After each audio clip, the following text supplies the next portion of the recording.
Luminick, it's horrible today. But on a positive note, it is mild, it's very warm actually, a little bit drizzly, but it's local. Local means easy to access, local means little driving. Ooh. Local means I can come back whenever I like, even if it is miserable and muddy. I've said it loads of times, but woodlands are constantly changing. Nothing ever looks the same, even weeks apart, never mind years.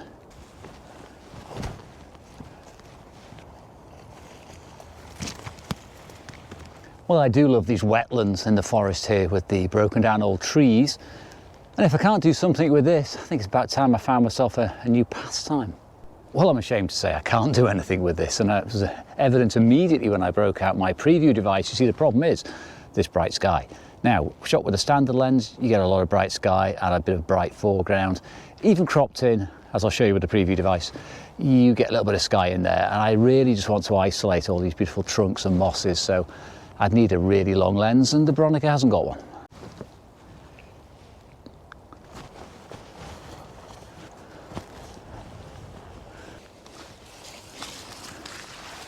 It almost doesn't show it on the camera, but it's so dark in here, it's like night. I'm going to struggle with shutter speeds anyway, breaking out into the open. Wonderful, wonderful. Now I'm a bit annoyed at myself that having wandered around for an hour in the woods, I've ended up back at one of my favourite trees. But the thing is, to do something about that, I'm not going to shoot it, I'm going to walk past, because I've shot it to death in the past. And I think I need to do something a bit different in the coming 12 months. It's easy to get stuck in a rut, and these things make great photographs, and I'm not going to stop visiting iconic locations. But when I'm local, I do need to exercise the old grey matter a bit and definitely polish up those compositional skills.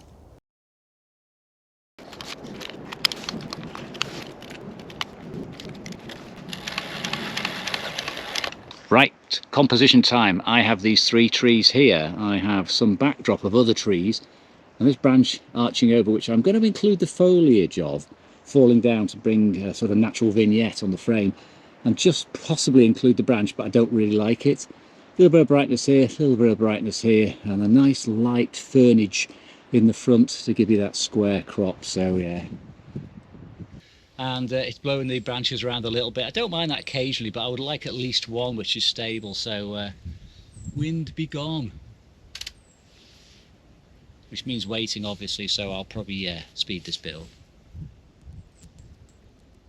Well, that's one, and I will take a second. You know, marks on the negative, too much wind. It's always difficult, isn't it, knowing when to press the shutter when it's costing you every frame. Done it. Decision made. Move on. Well, not a bad start really, to be honest. I think the fact that there are 3 trees there makes the image for me in the square format. Had there been 2 or just 1, it wouldn't appear so balanced, but the 3 of them with that small amount of canopy coming over brings the frame in. It doesn't leave the edges undefined, and it centres the eye into the composition, so I'm quite pleased with that one really. Now, I don't know about you, but when I'm working with a bigger, slower camera system, I find it's better to pack the gear away in its entirety, even if I see something within 5 or 10 yards. The reason being, if I don't, I tend to then pick up the camera on the tripod and walk around trying to make something work because I'm too lazy or too much of a rush to put the camera away. And that means I compromise and I take shots that normally I wouldn't if the camera was in the bag. So yeah, it's okay if you're working with a digital or a 35mm, but with the medium format, my head's now clear. If I don't see a shot here, I'll walk further. I won't be tempted to take something just because the rig's already set up. Now I've got a long shot set up with my longest lens on the Bronica, 250mm f5.6 lens, very slow, very, very nice lens, don't carry it that often. And it's cropping in on some beautiful trees with some of the smaller trees set off to the side, which give it something to flow into with a bigger tree and the brightest foliage and mosses, creating the biggest impact. This 250mm lens gives me the equivalent field of view of 135mm, which is pretty long in medium format language. It's a very, very sharp lens, and I do tend to like to bring it with woodland shooting because you can isolate more detail. It tends to get a lot more use than it would do in a bigger landscape. No movement in terms of wind in the scene, fingers crossed. 1/4 second, f11 again. not too worried about those more distant trees. I would be quite happy if they separated out a little bit.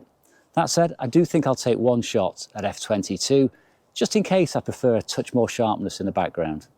Well, I did actually favour the second image taken at f/22, although there was a very slight softening compared to f/11 due to diffraction. The rear trees were a little bit too soft for my liking at the wider aperture. Much prefer it's in this slightly more stop-down view. Now, this image really works for me because of the movement that comes in from the right-hand side. All the trees are leaning ever so subtly towards that direction, and those branches as you're coming in from that side, they just seem to make the eye flow across, and I think this is one of my most successful images from this forest I've ever taken. Now this one is tempting with the lovely winding path through the forest, trees either side. It does look very good in black and white, but I've just got a feeling that when I've taken it and processed it, I'll just find it a bit too cliched, and it's not really what I'm here to shoot. Now, I just want to add here that this actual scene captured my eye again on a more recent visit while I was shooting colour actually, and I was almost taking it apart from the sheer number of people walking through the forest, because the format, the aspect ratio of the camera I was using on that day absolutely suited it down to the ground, but more of that in the future. Now that actually brings me on to a very interesting point that's just struck me like a thunderbolt, which is we often feel, or photographers feel, they must be following certain trends or habits of other photographers that are successful. And whilst here in the forest, I could be shooting macro, or I could be shooting simple detailed shots of leaves, but I don't want to. I don't want to do that. I like to show the bigger forest, maybe tree trunks and a bit of water, because that's what I like. And by doing what you like, you're more likely to stick at it. Nothing worse than doing something because you think it's popular. You'll never be any good at it, and you'll never keep it up. Oh, and the other problem with shooting things which are currently in vogue is obviously everybody's shooting them and they date horribly. There's nothing worse than looking back into the 70s and seeing the coke-in filter effects, the tobacco grads, the starburst, the rainbow filters. Similarly, about 10, 20 years ago, everything was 10-stop black and white. Not to my liking. Looked great, but it's just not to my liking. And what is it at the moment? I don't know, hyper-real, AI. Doesn't matter. If you want your work to survive, do what you enjoy and keep doing it. Now, I've got a super interesting shot. Well, I think it's interesting anyway, because it's almost pitch black under here. I mean, you don't really get to see it the way I do, because the camera's boosting the gain, obviously. But what I love is these very slender tree trunks, because they turn almost black, and the leaf litter is quite light, and there's a beautiful bit of light in the background over there. But I'm quite low down, as you can see with the camera here, and I'm just trying to isolate a few of these trunks. There will be some merging together, but it looks quite harmonious where it does merge. Let me just show you the composition there, if GoPro behaves.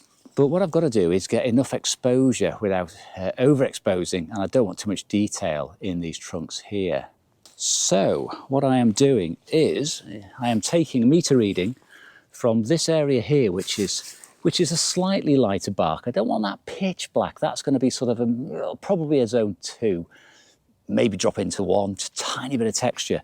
This base, however, I want black, and I want this black.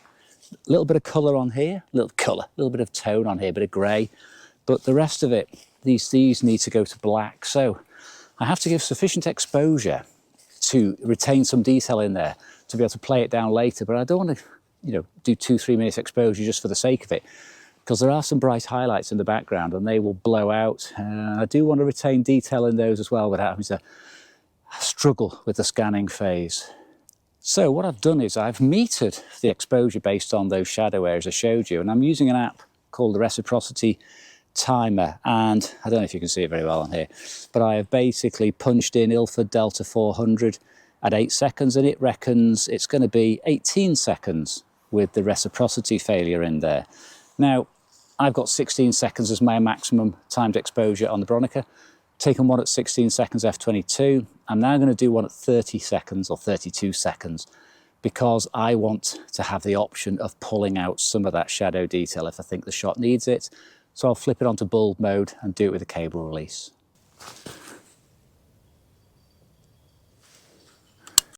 Okay, let's flip the Bronica into its bulb mode. let's get everything ready. I've got I love these little cheap digital watches, these Casios. I've worn them about 45 years, so I'm quite used to them. And what I like about them is you can see, obviously, the seconds ticking away quite easily without going into stopwatch mode. So here we go. Just got to hold the thing open for 30 seconds. A little bit of battery drain, of course, with this. This is the drawback to electronic cameras, even these old medium format beasts. I could use a technique which I'll probably demonstrate in the office one day, where you actually do a manual exposure in the lens itself. You pull a pin out here. You don't need to trip the shutter the same. It doesn't drain the battery, but I'll leave that for another day. Meantime, we're getting close. You're getting bored. I'm getting aching in my hands. And that's it.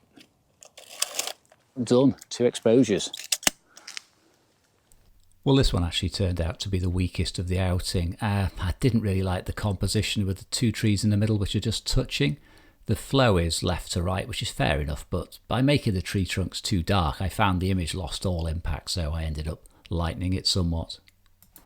If there's one thing I like, it's messing about with tree trunks. And I know, again, that sounds a bit weird and inappropriate, but what I like to do is I like to play about with the arrangement of tree trunks, especially if I've got a group like I have here now.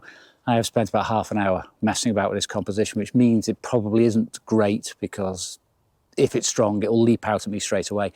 However, by putting on the 250mm lens again and getting further back from the said group of trees, it's allowed me to sort of compress them together. Now, depth of field is going to be a nightmare, so I've split the focus, put it on the second tree. F22 should bring in the first tree, but I'm going to probably take a frame where I focus on the first tree, because that's the critical one. Metering, straightforward, very, very even lighting, going dark basically. Still love it though. Now, metering says that the tree trunks are around about, the dark tree trunks are around about 4 seconds, which equates to 7 seconds, which is basically 8 seconds on the Bronica. To put that as a mid-grey, now it's probably more like a zone 3 or 4. Do no harm whatsoever placing this on the mid-grey, because it'll pull out all the detail of anything darker than that as well. And it means I can do anything I want with it later. There's no highlights in there to worry about. The wind's not going to spoil it really, so I'm going for 8 seconds initially. And as I said, the wind's picked up and it started to move around.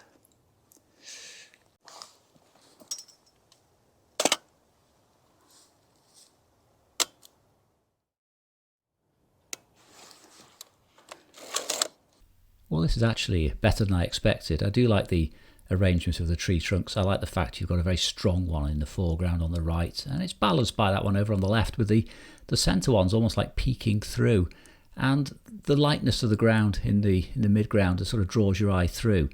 And confession time here, I actually blended these two together, so there's one which is focused for the foreground and one which is biased towards the rear. And that actually gives me the best compromise, because I did want a little bit more sharpness in there, as it turned out. Well, I don't think I'm going to get any more images today. The light's pretty much going now, and I have got the best of it, definitely. I've really loved it, by the way. It's been really excellent. Shot things I've never shot before, even though I live here and I come here regularly.